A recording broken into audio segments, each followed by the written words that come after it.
It's streaming on X if you want to share it on X. But we'll give people just a little bit before we start jumping into it. But yeah, social media has been a whirlwind. We'll talk a little bit about that, and especially this viral video that went around where the teachers union was calling anti-ICE student walkouts required, which upset a lot of people. Yes, it did. And so remind me, you started in last year, right? In June? I did, but I moved up in March of 2019 from Miami. I'm a lawyer by trade, so I actually started in the general counsel's office, made my way to general counsel, became the chief of staff, went to the governor's office, did education for him for 2 years, and then I came over here. So 7 years in this administration. Awesome. Great. Well, Florida is definitely thriving in the land of education freedom. So I'm gonna jump into quick introduction, and then we'll get into it because we have a lot of stuff to cover, and people can always rewatch it later if they want to jump on later. So thanks for jumping on, people. We have a great guest today. Is Education Commissioner Anastasios Kamoutsas, and he's the 29th Education Commissioner of Florida. He started just last year, but he's already knocking it out of the park. There's a lot of victories to talk about this year. So, Commissioner, thanks for coming on with us. Well, thank you for having me, Corey. It's great to be here. And look, I mean, when I became the Commissioner of Education, I was very clear what my two priorities were going to be. It was school safety, number one, and student achievement, a very close second. And you see that a lot of these bills that were done this session in partnership with the House and with the Senate are great legacy bills that are going to impact both significantly. And so I'm eternally grateful for this opportunity. I'm humbled and honored to serve in this role and to work collaboratively with so many good partners across the state to impact the next generation of students. Yeah. So how did that feel? Like, what could you give any background on like when you were chosen to be the education commissioner, or when you got news of that? Did you know like well before the rest of the general public? And yeah, how was that whole experience? Well, we knew that this was created as a result of Manny Diaz being selected as the interim president at the University of West Florida. And so there was a period of time where there was discussions on who would succeed Manny in this role. And I was fortunate that the governor recommended me to the State Board of Education. The State Board unanimously selected me on June 4th of last year. And it's been a tremendous blessing to be able to work with folks who I've worked with over the past 7 years. Ryan Petty is a phenomenal chair of the board who has been instrumental in education policy here in the state. And so it's great to be back home. As I say, when I came back to the department, I took a little 2-year break over at the governor's office, but I'm back where I started here in Tallahassee, and really excited to do this purpose-driven work here in this role. Yeah, so we're going to get into teacher union accountability in a second, but my listeners are big proponents of school choice, and all across the country, people have been looking towards Florida of kind of the land of education freedom. What's kind of your take on the school choice landscape in Florida? Do you have any updates on that? Is there anywhere else to go on the school choice front? I know Florida's #1 already on education freedom. What's kind of the lay of the land? I think for us, it's been making sure that we are defending the integrity of the program. Because we are #1 in school choice, we are often attacked, particularly by the teachers union, that somehow it is negatively impacting public education. I say it all the time. That could not be further from the truth. Competition drives a better product. And so we are actually seeing test scores in the public education system benefiting. But we are always looking at how we can protect our robust school choice opportunities. And so one of the things that I did as Commissioner of Education was making sure that we had a cross-check process that followed the child to make sure that the money followed the child properly. And so if a child was reported in our survey window to be at a public school setting, that the money would follow the child to the district. And if the child was going to a choice option, the money would follow the child to that option. So we've been very intentional of making sure that these criticisms and these attacks that are lobbed against our school choice program are completely dispelled, that we push back and make sure that we do not rest on our laurels, that in order for us to maintain that #1 choice status, we are going to prevent opportunity for opponents to criticize these programs. But we have seen how popular it is with parents across our state. 2.8 million students are serviced here in the state of Florida. About 1.4 million, which is half the population, are participating in a school choice option. Whether that's the over 535,000 students that are benefiting from a school choice voucher, whether it's the more than 400,000 students that are at a charter school program, whether it's the more than 150,000 students that are participating in a homeschool program, students are receiving an education that best meets their individualized needs. And we are proud of that. We don't have preference in what option the child and the parent choose for that child's success. We just want to provide parents opportunities. And so as we continue to survey the landscape, we are always going to look for innovative ways to be able to serve students and make sure that they're receiving an education that best meets their needs. Yeah, and I'm kind of jealous of Florida a little bit because I live in Texas and we just passed a school choice program last year, but we have it capped at 100,000 kids, and Texas is a bigger state than Florida. So that's like, a fraction of the student population here. It's like 2%. We're trying to get the lawmakers to come back and rip the Band-Aid off and allow all families to have school choice. But you hear, with the lobbyists from the teachers unions that this will just destroy the public schools. Have you seen that happen or play out in Florida? Not at all. We look at how many students. Let's talk about progress monitoring in Florida that was implemented in the 2022-2023 school year. And you have seen tremendous growth across the board with students in the public education system, to the point that I think in math, we're at over 100,000 students that are now demonstrating proficiency on grade level who were not able to do that 2 years prior. And you see in English language arts, it's about 115,000 students. It was at that same time that we went to full-blown universal school choice as well. And so I think the public school system felt the competition, stepped up to be able to provide a better product for families. And that is what we're trying to accomplish here. We want to see these students continue to thrive academically. And we are proud of the fact that our students in the public education system are doing better. We want them to do better. We want the public education system to give them a world-class education. We're also seeing it not just in the proficiency rates, but in our graduation rates. Florida's a state that does not ever water down our standards. In fact, when we implemented the new cut scores 2 years ago, we made it harder to demonstrate proficiency on grade level. So to be able to see students are performing better academically and students are graduating in record numbers. In fact, the governor was able to announce a couple months ago that in Florida, we are at a 92.2% graduation rate. That is the highest in our state's history. That is the public education system that is benefiting from progress monitoring, from school choice, from providing a better product in the classroom. So it couldn't, like I said before, be further from the truth to say that somehow the public education system is now being negatively impacted by school choice. We are seeing it in record numbers, whether it's proficiency levels, whether it's graduation rates, and so we're proud of that fact. Yeah, school choice has been a rising tide that lifts all boats, and it's not just correlational. There's like 11 academic studies out of Florida, and basically all of them find positive effects. More competition leads to better outcomes in the public schools. And I like that Florida also dispels the myth that if we just throw more money at the problem, everything's going to be magically better. Florida spends less than the national average and knocks all those other states out of the park. If you look at Urban Institute's America's Grade Book, you guys are in the top couple of states, no matter what outcome you're looking at, math or reading or otherwise. So there's a lot of envy across the country with Florida's education system. But let's get into the main topic of what's happened this session. I'm going to pull up this video. You're familiar with it. I want the listeners to hear it real quick, and then I'll get your response or what you think about it.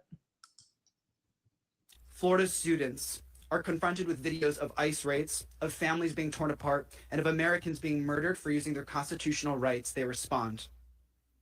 They organize, they speak out, and they do what American students have always done in moments of injustice. They stand together and demand safety for their peers, their families, and themselves. And that response, while framed by some politicians as radical, is rather reasonable. It's rational, and in a moment like this, it is required. To any students being told that they do not have the right to speak out or walk out on their campus, I want to be clear. This is the United States of America. You do not shed your First Amendment rights when you step foot through the schoolhouse. So what in the heck was that all about? Can you give us a little bit of background and kind of the back and forth that we saw unfold because of it? Yeah, well, the Florida Education Association, which is the statewide teachers union, featured a speaker who's a well-known statewide activist that has repeatedly encouraged students to protest. And they platformed this individual at one of their press conferences. They did this about a month ago. And so the speaker actually urged students to protest during the school day, even calling the action required. And the union representatives stood behind this individual, nodding in agreement. In fact, Representative Persons Maleka, who was at the time running the bill to address some of the accountability and transparency measures needed for teachers' unions, noticed that there were union members from her county. And so she called it out. She rightfully so, as well as Senator Martin, both from Lee County, said this is exactly why this bill is necessary, because I was beating the drum telling folks we cannot encourage classroom instructional time being missed for these protests.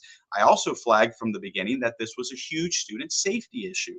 And what ended up happening just short time after that press conference, there was a child in West Palm Beach participating in one of these press conferences who was hit by a car and had to be rushed to the hospital. And so it wasn't just a student safety issue, but one of the other things that I flagged was that students were going to be disciplined if they were circumventing or undermining the authority of the school district. What did we see happen in Lee County? You had nearly 150 students that were suspended as a result of these protests. This is going to follow their educational record for the rest of their life.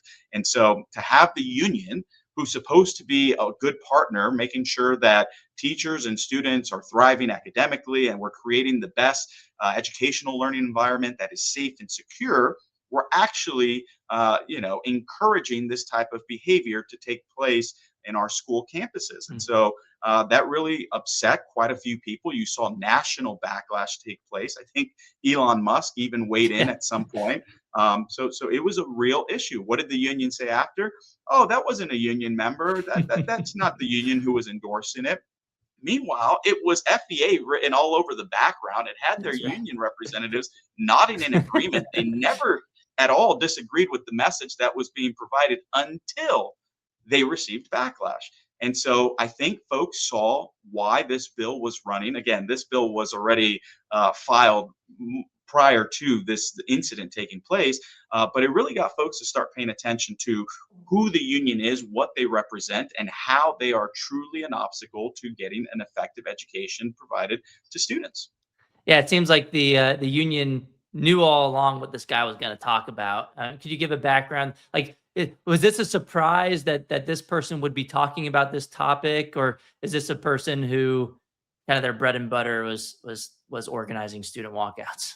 Yeah, no, this is not his first rodeo, right? I mean, folks know that this individual has engaged in protests, encouraging student protests, dating back as early as 2022 with the parental rights and education law. I know the media called it the Don't Say Gay bill, but that is not what that bill represents.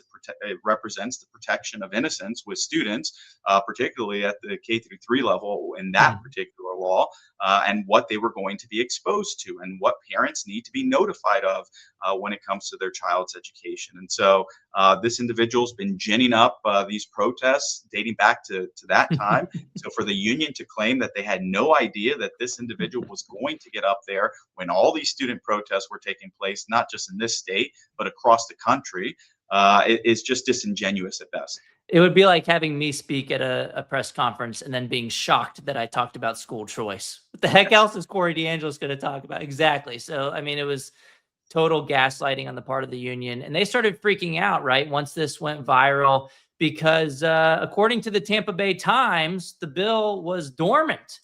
And they would have gotten away with it too if it weren't for that meddling school choice evangelist. They say, oh, it went, the bill was dormant in both chambers. This thing went viral because of this guy, Corey. He calls unions the main enemy of education freedom, which is true.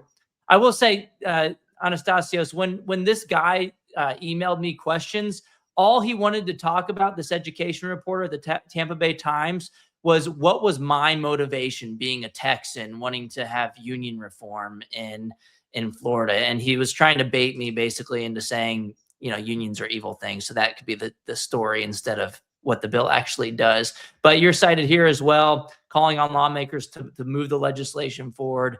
So could you tell us a little bit about why you saw this as being a main priority this session, and what does the bill actually do? Does it destroy the teachers union like the Andrew Spar, the president of FEA, had been whining about all through session, doing those morning videos, selfie videos? He was saying this was going to make everybody's life harder.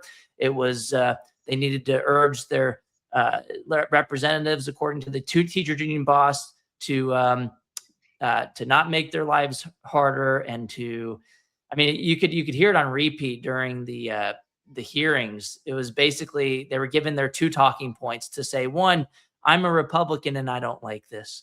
And two, the thing was to say, this is going to make my life harder and it's going to take away our constitutionally protected rights. Could you respond to some of those talking points from the union and clear up what the bill actually does? Sure. Well, that's completely false. It does not take away their constitutional rights. I think they also said it was going to take away their ability to make a living. It does not do that as well. What this bill does is provide accountability and transparency. I want to thank the sponsors of the bill, Representative Jenna Persons-Maleka and Senator Jonathan Martin. Why is it that this bill was run by two sponsors out of Lee County? Let's go back to the beginning of the school year. You had a superintendent and a school board in Lee County that wanted to get the best teachers in their district to the lowest performing schools. And so they were going to provide pay incentives to these teachers, I think upwards of like $9,000, which is a big deal for a teacher, to go teach in these schools where students were struggling the most. Who would disagree with that, you would think? The teachers union. The teachers union actually sued the superintendent and the school board because they did not negotiate those pay incentives. And so the superintendent said, you can sue me, we're moving forward. I don't have time to allow these students to be failed any longer. And so I appreciate Denise Carlin, who is the superintendent of Lee County, as well as the school board that supported her and backed her. And so she went forward, she got sued by the teachers union, and they were successful in court. And that was really the motivating factor. If you listen to what was the reason for the sponsors running this bill, it was because it was real for them. Their district had been negatively impacted, or there was an attempt to negatively impact their district by the teachers union. And so I think folks fundamentally had a concern with the fact that the union would try to block a superintendent from helping out those students who are struggling the most. And also, let's not forget, help out those teachers who are willing to get those pay incentives to drive across town and teach in some of those tough schools. So it just seemed so antithetical to what the teachers union is supposed to represent. And I was proud of them for fighting that case, for winning in court, and for the sponsors wanting a bill that provided greater accountability and transparency. So let's talk about that bill. Originally, when the bill was filed, in Florida a couple years ago, there was a bill that said you need a 60% membership in order to maintain certification as a union. This year, there was a bill that said, okay, we have that threshold, but what members were discovering was that there were these elections that took place for recertification. And so unions would lose their certification because they would not hit that 60% threshold, but then they'd come on the back end for a vote. And you're talking unions that represented hundreds of members some of which would only vote would win re-election based on 3 votes. That was what took place at Florida Agricultural and Mechanical University, right? 202 graduate assistants were being exclusively represented. That was another key factor as well. Exclusively represented by a union, and it was only 3 people who voted on the back end to keep this union. Again, 60% is the threshold, but there are oftentimes unions that are well below that threshold. And so you really had a silent group of people who were running these unions and winning these elections because they would gin up the support from the local activists to want to go and vote. This bill was going to require a majority of the entire bargaining unit to vote. There was some amendments that were made. At one point, it was brought down to a 25% quorum, and then 60% of that quorum would have to vote in favor of the union in order for it to maintain its certification or to be recertified. That was then amended subsequently in the Senate to say that you needed a 50% quorum and then 50% of the vote in order for the union to be recertified. And so that is where the law landed, and that will now require those individuals, for example, who are not union members, to have to participate, to have buy-in from the union, who is not able to hit that 60% threshold. Now they're going to have to answer to the entire bargaining unit, not just those who are paying union member dues. And so it is good policy. It is going to make sure, like Senator Martin said, that bad unions are held accountable. The good unions who members are satisfied with their services, they're going to be fine. This is not going to at all impact their certification. And there are plenty of unions that are meeting that 60% threshold. But for the ones that don't, for the ones that do not have support from those that they purport to represent, they are going to have to answer to their membership, or they're going to have to hit the road. Yeah, I remember the House sponsor, Jenna, was talking on the floor about how, the collective bargaining was taking so long, money was getting held up. And so she was referring to that lawsuit, right? When the teachers union sued in Lee County to prevent the money from going to teachers. It's just crazy to me. I mean, I think, and people who aren't following this story closely, it's like, wait, the teachers union sued to prevent money from getting to teachers. Like, I don't even think most people can wrap their head around that. Is there like some explanation as to why the union bosses would not have the same desire for that money as the teachers who would be teaching in those schools? It's all about power. It's all about asserting their relevance. If a superintendent is now able to help out teachers and do good work, and it's not to the credit of the union, they feel threatened. They feel like they're going to, lose membership. And so that is why they fight these fights. It's to be able to assert their relevance, to be able to go back to their membership and say, we're the ones that were able to get this done for you. But that just simply wasn't true. I will also say, remember, I was in the general counsel's office when they sued us on so many of these frivolous lawsuits, and I'd like to call them out.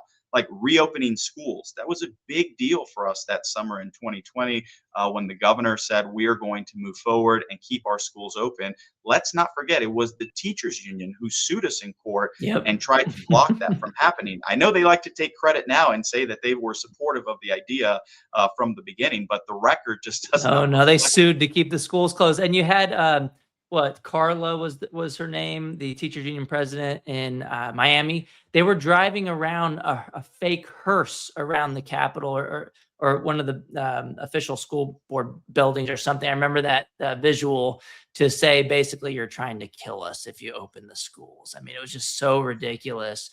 And yeah, there were these videos from the teachers union president, Andrew Spar, every day going into this vote for this teachers union accountability bill. You had this guy freaking out, huffing and puffing on video, acting like the sky was falling because there was going to be some democracy in the union recertification process to just allow for 50% of the members to vote, of those who were present at the quorum. And you would think that they were all losing their jobs or something.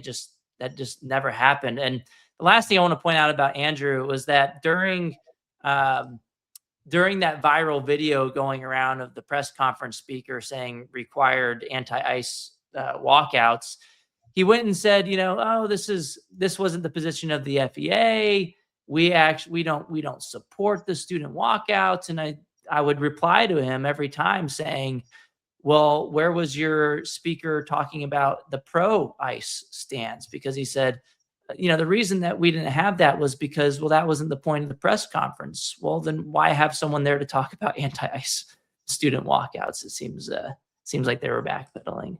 But I did post about that, and you did as well, the bill passing. I think for a lot of people, they heard a lot of those numbers. It probably went over their head. But so the original version of the bill, it was 50% of all members, you had to vote in favor of recertification. So if you weren't there to vote, that counted against you, basically. You needed people to show up and vote, 50%. So if you had 500 members, you'd need 251 to vote in favor. Now, where it ended up is you just need at least half of the people to show up for the vote. And of those half, they need to vote a majority vote in favor. So you could have a 1,000-person union, 500 show up to vote, and then 251 of those need to vote in favor.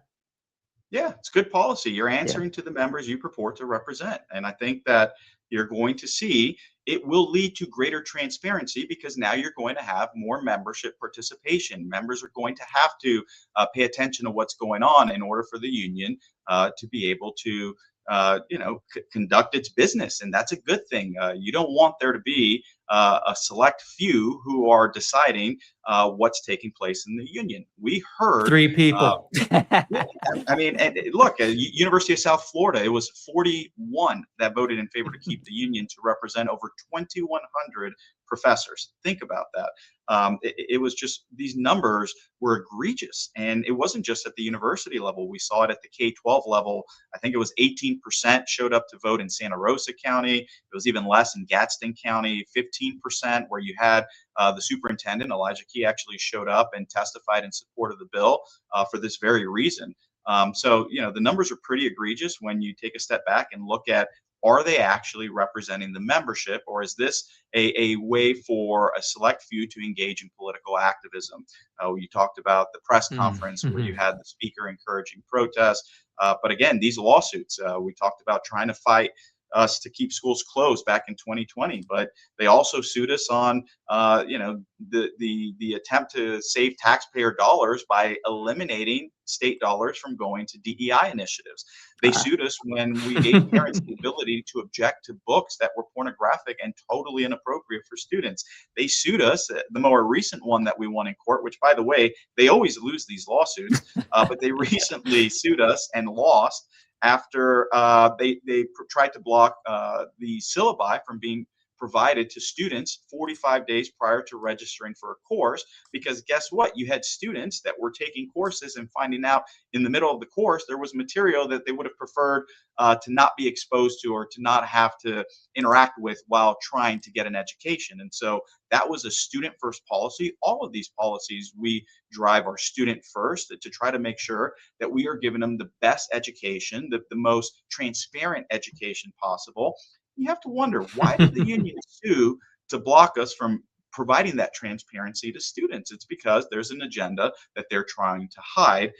And I think, they are the ones that really were the drivers of this bill moving forward. I think, that lawsuit, their own fault. Platforming a student, well-known student activist. I mean, it's issue after issue that it's clear they're simply a political activist organization. They do not have the teachers' best interests at stake. Yeah, so they sued to keep money from getting to teachers. They sued to keep schools closed. Most recently, they sued to hide syllabi from the public.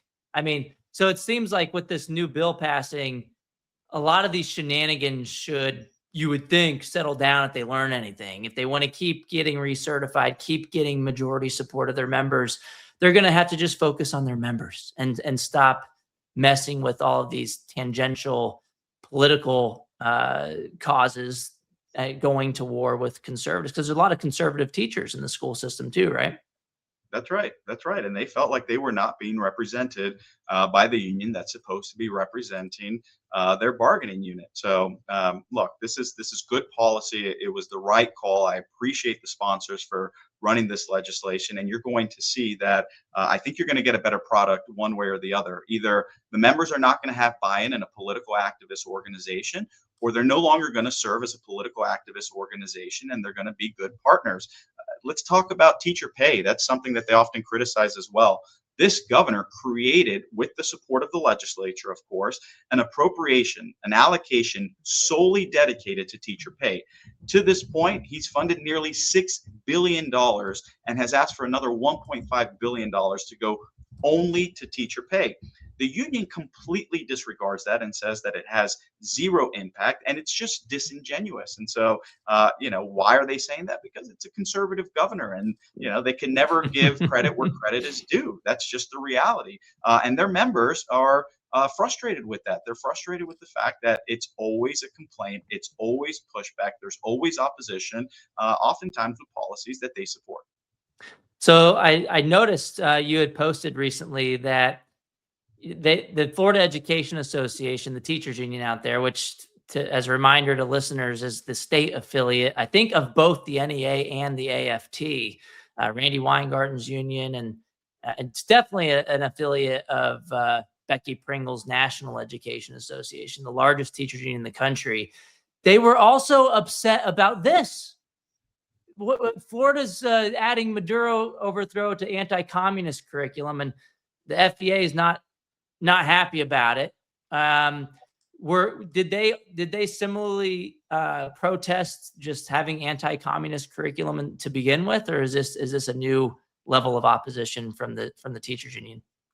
I think from the beginning they were opposed to the state taking on these anti-communism standards, which was bizarre to me. I mean, this is personal for me, right? I'm Greek by name. Everybody knows I'm clearly Greek with the name Anastasios Kamoutsas, but I'm also Cuban. And my grandparents fled communist Cuba in 1960. I grew up in Miami. A lot of kids who have similar stories to me grew up with parents or grandparents who fled such an oppressive regime.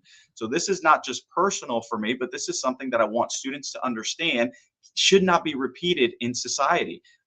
This is a regime that, politically persecutes individuals by imprisoning them. Individuals who exercise their religion or their free speech rights are executed at times or put in labor camps. I mean, that is a horrific ideology. And I remember the Miami Herald, when we did this press conference with the governor down in Miami, touting these anti-communism standards and talking about the evils of communism, saying that I was pushing an ideology by being opposed to communism. And I told them, look, if the ideology that I am pushing is freedom, then yes, I guess I'm pushing an ideology, and I will do that all day, every day, twice on Sunday. But the reality is the teachers union, this is a perfect example where they were opposed to these anti-communism standards. And it's just one of many examples where it shows they're more focused on ideology than serving the members that they're supposed to be representing. And I was proud of the fact that we moved quickly so that history was accurate in the textbooks, who are going through that process right now as we are putting together the textbooks and sending them out to students. We want students to understand that the Maduro regime in Venezuela was toppled, and that these horrific regimes can be toppled. We want students to see hope and light, particularly down in South Florida, to understand that it is horrific what their families have gone through, but there is light at the end of the tunnel, and these evil organizations can be defeated. Yeah, it's totally hypocritical for the teachers union to basically say that anti-communism and is an ideology, and they try to criticize you for that. But then at the same time, they support communist ideas in schools like critical race theory, dividing kids by immutable characteristics and pitting people against each other. There's another story that came out from the teachers union in, I believe it was South Florida, just earlier this year. There was a federal case here. There was teachers union bosses that were sentenced to prison for stealing millions from educators, over $2 million. Do you have any insight on that case? I've seen the headlines. Others, it was going around pretty viral. last month. So do you have any details? Yes, well, I want to thank Senator Clay Yarborough. He mentioned that during committee and while the bill was being debated in the Senate, of why this was important for his community out of Jacksonville is where that took place, where you had the heads of the teachers union for years were just funneling money to themselves for their own personal benefits, and so it was really something terrible to see teachers who worked so hard to make a living to pay these membership dues, which I think oftentimes is upwards of $500, $600, $700 annually. That's a pretty penny for a teacher to pay towards an individual to enrich themselves at the teacher union level. And so I appreciated that the senator highlighted that as yet another example of where you are seeing corruption within the teachers union, in addition to the ideology that they're pushing. So my home state of Texas, we have banned collective bargaining. And so the bill, to clarify, in Florida doesn't ban collective bargaining because collective bargaining is in the Constitution of Florida. And that basically seemed to be the argument from the union, that this was unconstitutional. So there hasn't been a lawsuit yet, right? But that's basically what they're going to try to do, right? They're going to try. I would anticipate. Yeah, I would anticipate once the bill is signed, there will probably be a lawsuit. I couldn't predict what the timing would be of that, but we anticipate there will be a lawsuit. Okay, and then we'll win again like we did with all of the other lawsuits from the Florida Education Association. So it'll be great. And to do a constitutional amendment in Florida, if you did want to get rid of collective bargaining, but the bill doesn't do that, and that wasn't the intent of the legislation. It's not the result of it in practice either. For listeners, you would need a 60% vote on the ballot to do so. I think that's a pretty high threshold, and I don't think there's any plan to put that on the ballot. But what are the next steps as far as education in Florida? Look, you guys are checking off all the right boxes. You got #1 in education freedom multiple years in a row from my organization, the Heritage Foundation. You've gotten #1 on education freedom. I just saw the new ALEC Education Freedom Index and many other rankings as well. It's like, if you're already at the top, where else do you go? You've talked a little bit about making sure there's transparency with school choice and making sure that's run efficiently. What are your other plans for tinkering around the edges and improving education in Florida? Well, first and foremost, we don't rest on our laurels, and I think there was other bills that I'd love to highlight if I have some time here. Real quickly, House Bill 757, Representative Michelle Salzman and Senator Don Gates. This was near and dear to my heart because it's going to enhance our school safety efforts at the college and university level. When the Parkland shooting took place here in Florida, there was massive legislation that was passed. One provision that was key there was creating the Guardian program. And so the Guardian program has proven to be very successful in our state. 53 of our districts participate in it. It's a very rigorous program. Sheriffs have to sign off on it. I think it's about 144 hours of training, as well as recertification every 6 months, if I'm correct. But this is something that will be huge for colleges and universities. It's not lost on us what took place, the tragedy last year at Florida State University, where there was a shooting that took place. So to be able to enhance our school safety measures and take that Guardian program that has proven to be so successful to higher education is something that I'm very proud of that we were able to get done this session. Again, that particular provision related to the Lee County incident, because the union bill creates accountability and transparency for the unions, but the law is still the law that said, in order to declare an educational emergency, the low performing schools language was not in actual statute. It said it was D or F schools that a superintendent could provide these pay incentives to get these high performing teachers into those D and F schools. So we broadened the amount of schools that can now be serviced and allow now low performing schools to fall within that emergency declared by the superintendent and school board to get those top performing teachers pay incentives to teach in the lowest performing schools. So I'm extremely thankful for that. I'm also thankful for the fact that there was a bill that is now going to help out teachers with pay who are teaching Florida's advanced courses. So you may recall that there was a big fight back in 2023 with the College Board and the governor related to the ideology that was being imposed in one of their courses. We established as a result legislation that created a Florida-specific alternative. And so here in Florida, if you teach an AP class or if you teach an IB class and students pass the test, you get a bonus. Now, if your students pass the test for one of those Florida advanced courses, you will also get that bonus. So those are just some of the other additional legislative priorities that we're very proud of, to be able to help our educators, to be able to help out our students, whether it's academic success or school safety.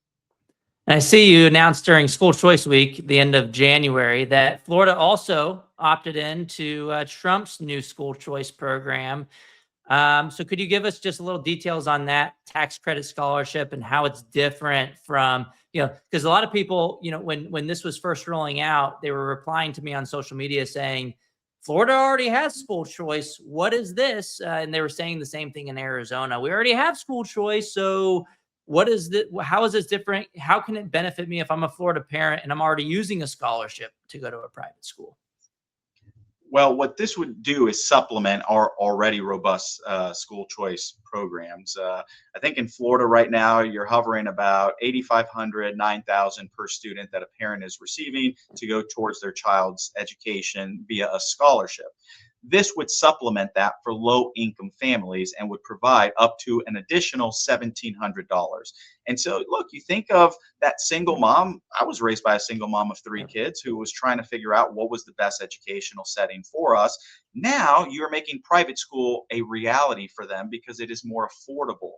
Oftentimes, tuition in this state is somewhere between 10 and 11,000, and it varies across the state. So don't hold me to that number. But think of that single mother who's receiving a $9,000 voucher. The child is, she wants to put them in the private school, but the tuition's about $10,000, $10,500.